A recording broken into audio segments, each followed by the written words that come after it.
구독과 좋아요는 지혜나무에 큰 힘이 됩니다. 오늘도 좋은 말씀 들으시고 평안한 하루 되시길 바랍니다. 사랑은 성욕이다. 쇼펜하우어 명언. 사랑의 본질은 짝을 지으려는 의지적 행위이다. 남녀의 사랑은 성적 본능에서 비롯되는 경우가 많다. 성욕은 자기 보존의 욕망으로 우리의 일상에서 가장 강렬하게 작용하는 본능 중의 하나이다.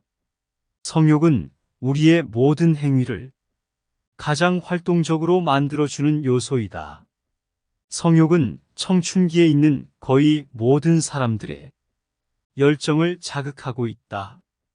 성적인 욕망은 인간의 욕망 중에서 가장 큰 것이다. 결국 성욕은 우리 인간이 지닌 욕망 중에 욕망인 셈이다. 사랑하는 사람끼리는 언제나 정신적 사랑으로만 만족하지는 않고 은연중에 육체 관계를 목표로 하고 있다. 먼저 나를 비판하기 전에 내 말을 잘 들어보라.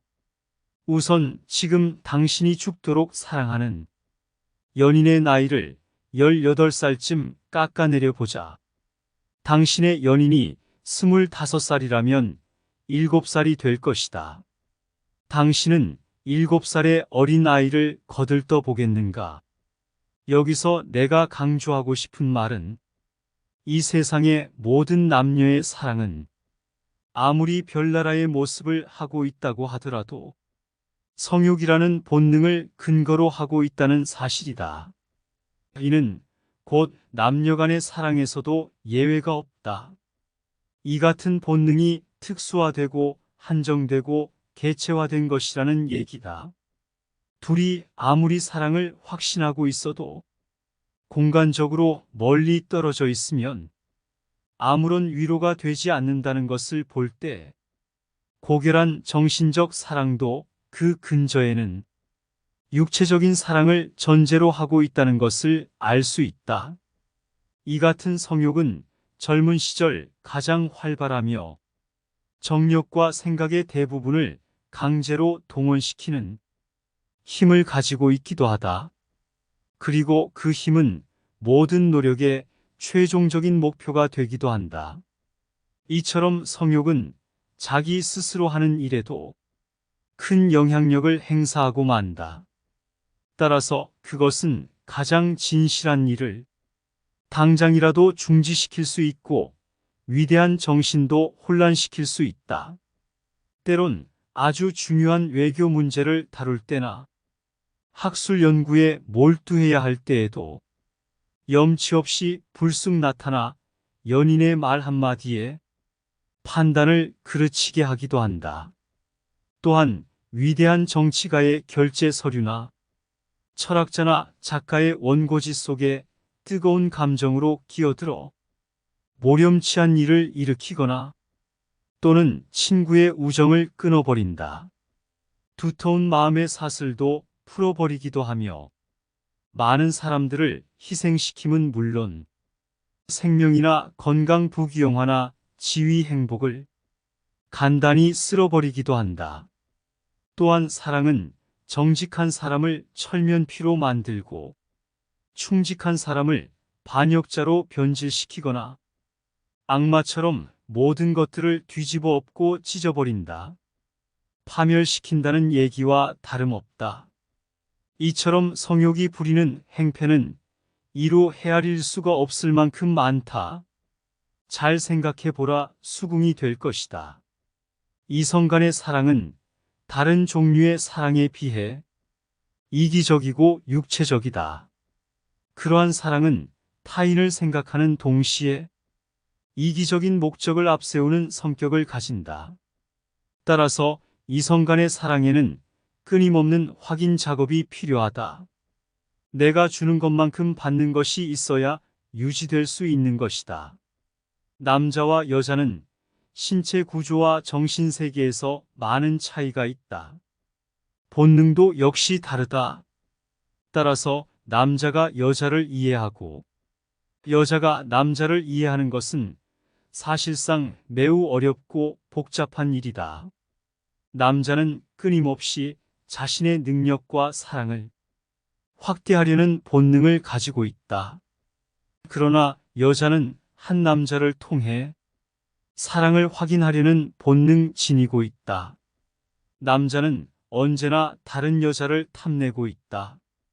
그러나 여자는 한 사람에게 충실하려고 노력한다. 실제로 남자는 조건만 된다면 1년에 100명 이상의 자기 자녀를 낳게 할 수도 있다. 그러나 여자는 아무리 조건이 허용되어도 1년에 1명 이상은 낳을 수 없게 되어 있다. 남자는 끝없이 다른 여자를 탐내는데도 여자는 한 남자에게 충실하고 의지하려고 한다. 여성의 이러한 모습은 미래에 태어난 아기에 대한 부양자를 자기 주위에 남겨두려는 본능에서 비롯된다. 남자는 사랑을 하면서도 한눈을 팔지만 여자는 한 번 사랑하면 그 사랑에 충실하다. 수벌이 안 버리게 목숨을 바쳐 죽는 이유가 종족 유지의 본능인 것처럼 인간도 여기에서 예외일 수 없다. 인간이 본능에 의해 휘둘리게 되는 것은 성욕뿐이다. 그것은 인류를 지상 무대에서 존속시키라는 자연의 강인한 의지가 깃들어 있기 때문이다. 세상을 살아가면서 마주치는 수없이 많은 위험과 재난에도 불구하고 건강하고 아름다운 자손을 얻기 위한 인간의 눈물겨운 노력이 곧 사랑이며 그 사랑은 성적인 결합이라는 신비한 본능을 전제로 가능한 것이다. 우리가 비록 깨닫지 못하고 있다고 해도 남녀의 사랑에서 최종적인 목적은 후손을 낳는 것이고 그것을 위한 전제는 육체적인 접촉이다. 고결하고 낭만적인 사랑을 속삭이는 연인들이 이러한 견해를 반박할 수도 있겠지만 그것은 그들이 아직 사랑의 본질을 깨닫지 못한 탓이다. 미래에 우리의 뒤를 이어나갈 후손을 생각하는 일은 자연의 의지로 볼 때 연인들의 꿈이나 환상보다 더욱 중요한 것이다. 남자의 사랑은 육체적 사랑을 마친 순간부터 현저하게 감소된다. 그리고 시간이 지날수록 자신이 소유한 여자보다 다른 여자들이 훨씬 매력적이라고 생각하게 된다. 남자는 육체적 사랑이 끝난 순간 사랑이 식고 변화를 추구하지만 여자는 육체적 사랑이 끝난 순간부터 사랑이 증가한다.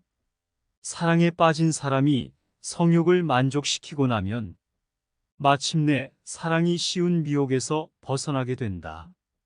그는 자신이 그렇게 열망하던 것이 순간적인 쾌락에 불과했다는 사실을 깨닫고 몹시 당혹스러운 표정을 짓는다. 그리고 그때부터 깊은 시리에 빠지게 된다.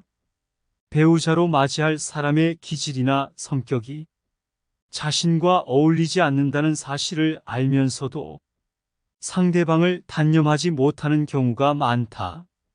사랑하는 사람을 단념하지 못하는 사람은 결국 집착과 고통 속에서 방황하게 된다. 여기에는 이성적 판단도 무용지물이 되어버린다. 사랑이 떠났을 때 비로소 우리는 아름다운 환상에서 깨어난다. 사랑이 사라진 삶에 남아있는 것은 고통과 불안, 두려움뿐이다. 열정에 타오르던 사람은 공허한 영혼이 되어 떠돌게 된다.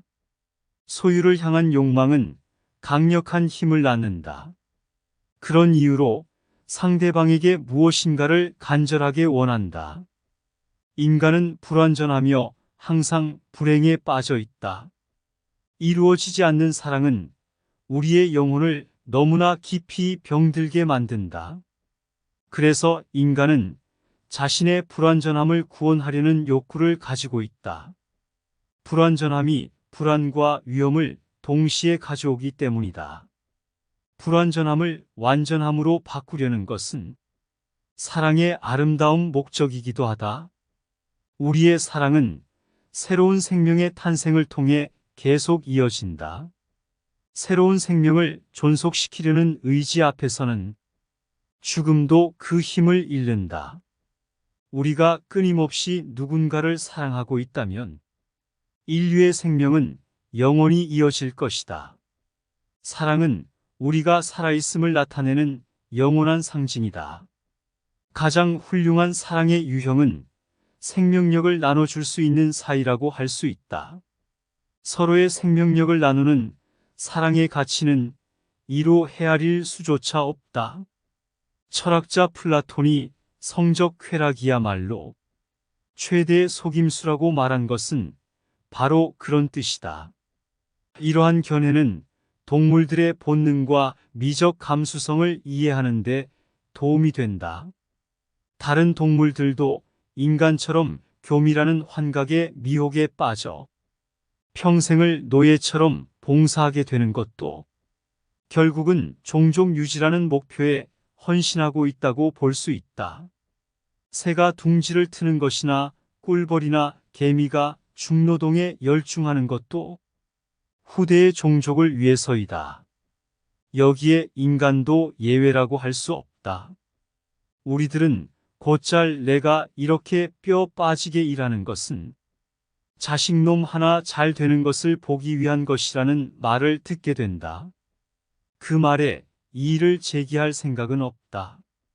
그 이유는 우리에게 종족 유지 본능이라는 것이 있기 때문이다. 신은 인류가 지상에 오래 살아남게 하기 위해서 인간에게 환상이라는 묘약을 던져주었다. 우리는 그것을 사랑이라고 말한다. 하지만 실제로 사랑의 성적 환상이라는 묘약이 없다면 어느 남녀가 그토록 애써 서로 만나려고 할 것인가?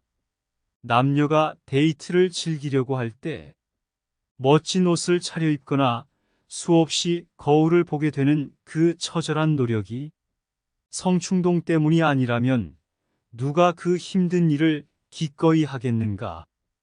인간 개체가 에로스적 환상에 속아서 그것을 행복과 만족으로 여기고 열심히 이기적인 집착에 매달리는 동안 신이나 또는 자연이 이루려는 인류 종족 유지의 목적은 달성된다.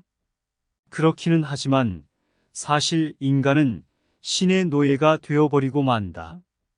인간의 성적 본능은 탐스럽고 환상적인 열매이자 묘약이라고 할 수 있다.